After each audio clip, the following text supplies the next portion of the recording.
conservative woman seeking the best for family and country.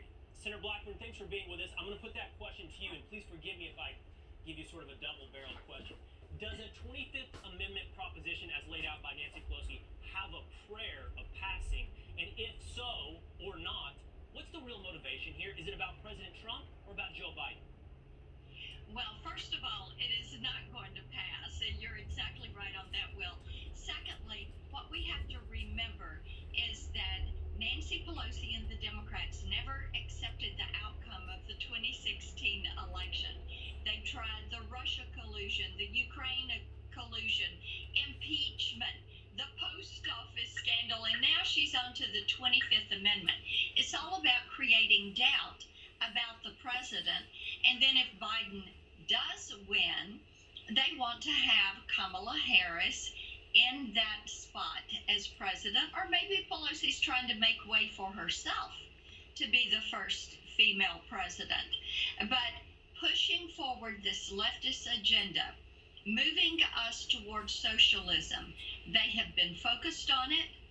The left is now running the Democratic Party. You can look at their first 100-day agenda with socialized medicine, Green New Deal, the court packing, and statehood for D.C., abolishing the Electoral College. They are focused on it, and this is another thing. She said she had arrows in her quiver, and this is one of them.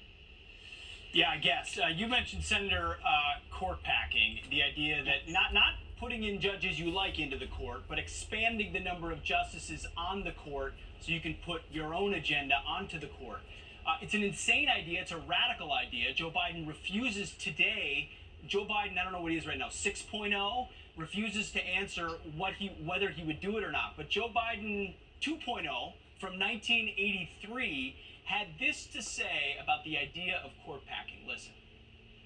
President Roosevelt clearly had the right to send to the United States Senate and the United States Congress a proposal to pack the court. It was totally within his right to do that. He violated no law. He was legalistically absolutely correct, but it was a bonehead idea.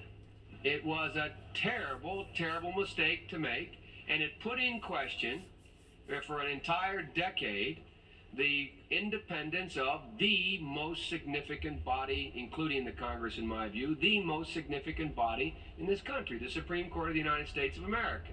So, Senator, how does a bonehead idea become one that you're not only flirting with, but you won't answer questions about because you're scared of your left-wing base and might even do it? Well, when you are desperate to win this race because you have been running for president for 30 years and you've been in D.C. for 47 years without any significant accomplishment, you're going to keep throwing things against the wall and see what sticks. And if the left wants court packing, and you know, Pete, it is so significant that neither Biden nor Harris will answer this question.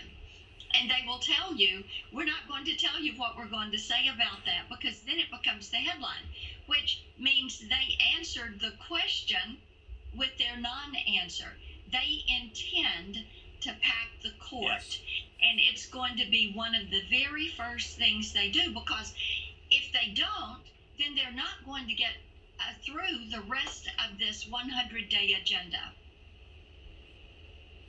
Yeah, Senator, it's absolutely insane that they haven't answered that question or been pressured adequately on it, in my opinion, frankly. But there's a big week coming up this week. We have confirmation hearings for Judge Amy Coney Barrett. They begin Monday.